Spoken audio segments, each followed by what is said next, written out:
welcome to another booktube video from me, Lauren, from Lauren and the Books. I hope you're all well. Don't adjust your sets, it is still May, and you might be wondering why I'm wearing a Christmas t-shirt. I'm wearing a Christmas t-shirt because I'm going to my mum's for dinner this afternoon. First time that we are able to get together at my mum's since Christmas. And they're eating the turkey that they didn't get to eat at Christmas. It's been in the freezer ever since. So my mum's doing Christmas dinner this afternoon. Dave and I got a lovely, delicious, one of those corn fake like turkey things. Have you seen them? They're like a sausage. I mean, they mainly taste of bread, but they're delicious with gravy. So David and I will be eating that. So yeah, it's Christmas dinner day around my mum and dad's. So I thought I'd wear my Merry Christmas t-shirt, seeing as I didn't get to show it off in front of anyone over Christmas. So that's why I'm wearing a Christmas t-shirt. Today, it's the second book haul of May. So I ordinarily just do one book haul a month, but I received so many books in the second half of May. I mean, we're not even to the end of the second half of May yet. And I've got 1, 2, 3, 4, 5, 6, 7, 8, 9, 10, 11, 12, 13 books to show you from the publishers, and 2 books to show you that have kindly been sent by you wonderful people, that have been sent to me from my wish list. Now, I do have designs and plans to read all of the books, aside from one, which is a witchy book that I'm going to read in October, because witchy, in June. So yeah, so any book that anyone sent me off of my wish list, mwah, love you, they're going to be read in June, so including these 2. So the first one is Orlando by Virginia Woolf, and this is the Penguin Clothbound Classic edition. I mean, just look at it. All of these clothbound classics are designed by Coralie Bickford Smith. I've got a whole host of them. I always point up there, you can't see because you can't go any up further, but yeah, I've got a whole host of them there. So yeah, I'll be reading. I've never read any Virginia Woolf before, so this is very exciting to me to read Orlando. So thank you for sending me that. And then the next one is Plain Bad Heroines. Now, I've seen people talking about this by Emily M. Danforth. Now, I've seen people talking about this on BookTube, seen them holding it up, and still I was not prepared for how massive it is.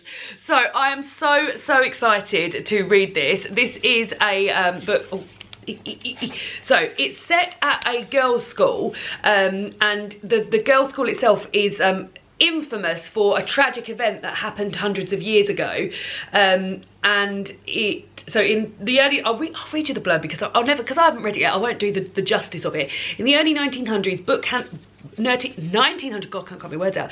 Students Flo and Clara fell madly in love, brought together by their obsession for a scandalous memoir. A few months later, they were found dead in the woods after a horrific wasp attack, hence the wasp on the front.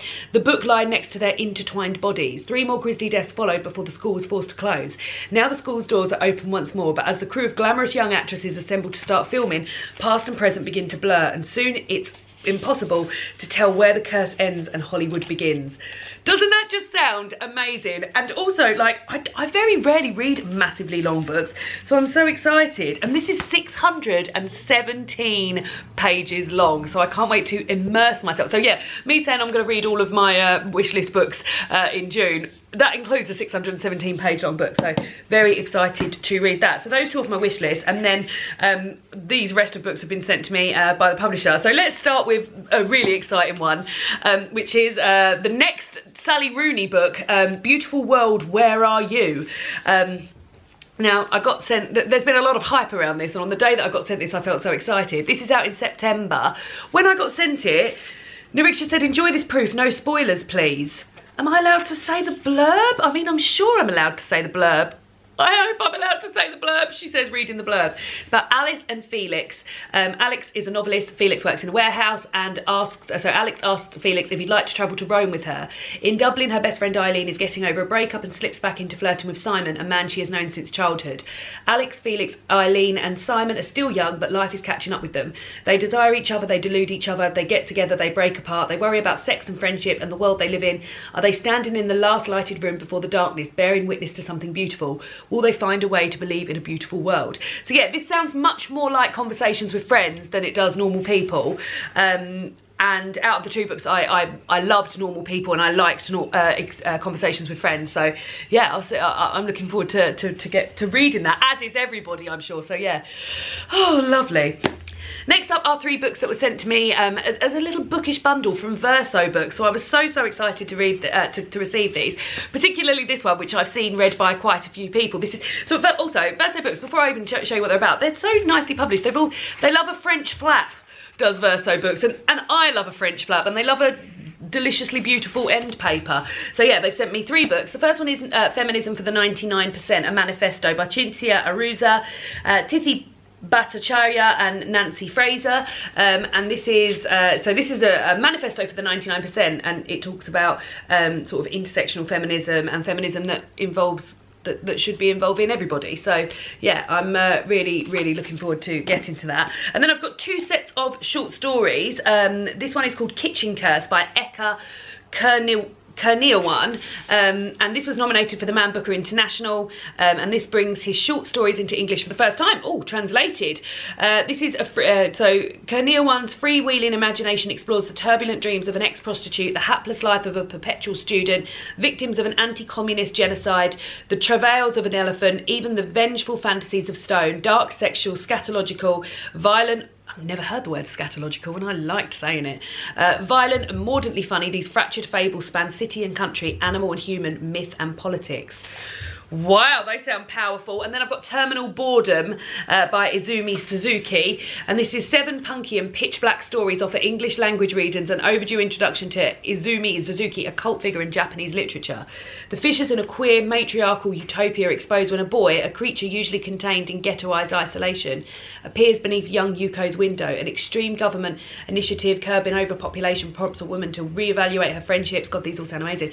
The last family in a desolate city learns to be human through the awkward appropriation of popular culture. This all sounds very sort of dystopian. Passive-aggressive furniture provides unwelcome romantic advice.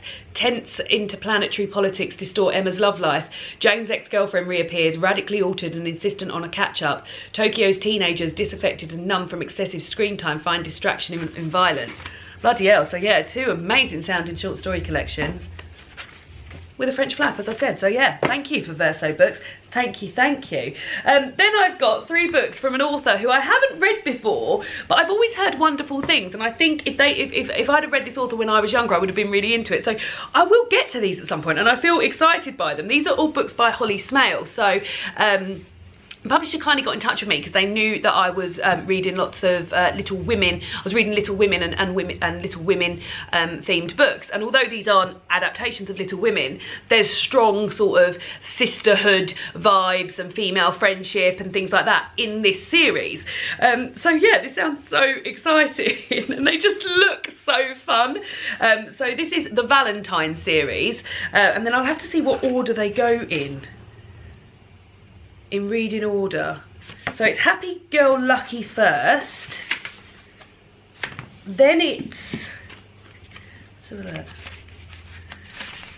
Then it's so we've got Happy Girl Lucky first, red, then we've got Far From Perfect, and then the last one is Love Me Not.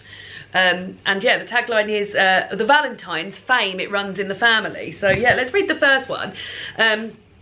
The Valentine sisters, Hope, Faith and Mercy, have everything: fame, success, money and beauty. But what Hope wants most of all is love, and it doesn't matter how far she has to go to find it. Except real life isn't like the movies, unless of course you're a Valentine. So yeah, they sound very fun, and I was very excited to sort of, I don't think I'll get to these in May, but yeah, I think I'll get to those at some point. They sound like something to be really fun to read sort of back to back. Then I've got some books that were sent to me, sniffy nose, by Emma at Book Break, including this first one, which I'm so excited about. This is a hardback picture book called The Queen's Wardrobe. This is by Julia Goldin and Kate Hindley, and this is the story of Queen Elizabeth II and her clothes. And the foreword is done by the costume designer for The Crown, so that's very exciting. So I've read a grown-ups book about this, about the Queen's wardrobe, called Our Rainbow Queen, by Sally Hughes, which I really loved, and it's lots of pictures of the Queen's wardrobe throughout the years, including leopard print and things like this. And this is a children's book about it, and the sort of history of the Queen and how she came to be the Queen and things like that. And then we go into her wedding dress and stuff like this. I think this is going to be super fun. Oh, look at this. Oh, this is the sort of page I'm into, the crown jewels. So yeah, I think I'm going to really, really love this. And oh there, look, especially like being such a fan of the Crown as well. So yeah, that's going to be really, really good fun to read. So excited about that. Ooh, the cover slipped off a bit there. Then I've got a non-fiction book, Think Like a Breadwinner. This is a proof. It's not out until the 10th of June. It says here, How Women Can Earn More and Worry Less by Jennifer Bartlett. And this is a new kind of manifesto for the working woman, a blueprint for dismantling the subconscious beliefs and institutional biases that stop women building our own wealth, pursuing our full earning potential and achieving the lives we truly want. And it says here that women are the main breadwinner in 1 in 4 households in the UK, which is a statistic that, like, I think a lot of people would be shocked by it. I think there's still so much sort of swept up and caught up in the fact that the man is the breadwinner, particularly in sort of like families and things like that. So yeah, I'm really looking forward to reading that. Now, not to go into too much detail about my workplace, but where I work in certain jobs are given a certain banding, which I think is the case maybe in sort of education and throughout the NHS. This is an NHS-wide thing. This isn't the hospital I work at wide thing. So yeah, so I always thought, oh, it must be really fair because you just, if you're in a banding job, you can't go any further. But it's more about sort of opportunities and sort of like maybe the management opportunities being more available to men, even though the majority of people that work for the NHS are women. So yeah, so I'm very much looking forward to reading this and yeah, getting some tips. Then I've got Hope Not Fear, Discover the Extraordinary Story of Hassan Akkad. So this is a non-fiction book, a memoir about Hassan, who is a Syrian refugee, a BAFTA award winner, an NHS COVID ward cleaner and a powerful activist. So yeah, this is out in September and it sounds like it's going to be amazing. I cannot wait to read it. I cannot wait to read it. And then lastly from Book Break, I've got What Happened to You, Conversations on Trauma, Resilience and Healing. This is by Bruce D. Perry, and you know Oprah Winfrey, didn't ya? And this is from Oprah Winfrey, and Dr. Bruce Perry is a brain development and trauma expert, and this is Oprah and Dr. Bruce discussing the impact of trauma and adversity and how healing must begin with a shift to ask what happened to you rather than what's wrong. And this is, it looks like a beautifully published book in terms of there's a lot of the different coloured texts in there, which you don't often see in a book. There's illustrations, there's graphs and things like this. I think it's going to be super, super interesting. And I'm like, oh, look at it underneath as well. Stop it. So yes, very much looking forward to reading that as well. Next up, I've got this book which it sounds absolutely amazing. It's not out until the 1st of June. This is Wake, The Hidden History of Women-Led Slave Revolts by Rebecca Hall and illustrated by Hugo Martinez. Now, this is about female-led slave revolts, and the illustrations, it's a graphic novel. I've just thrown the press release. It's a graphic novel, but the graphic novel itself looks absolutely packed chocker with information on these female-led slave revolts. So I'm really, really looking forward to this, and I think it's going to be extremely valuable. And the illustrations just look so sort of powerful and in keeping with, yeah, it just looks amazing. I'm just sort of a bit speechless actually looking at it. It looks so amazing. So yeah, I'm really, really looking forward to that. And when the publisher contacted me to ask if I wanted this, I almost had their hand off to say yes, because it just sounds so amazing. But yeah, out on June the 1st, out on June the 1st, Wake, The Hidden History of Women-Led Slave Revolts. And then lastly, so this is a book that Sada, Books and Quills, she's brought out a book club journal. How exciting is this? A lovely hardback, beautiful navy and this sort of like peachy rosy colour book club journal, where it's got all tips about running a book club.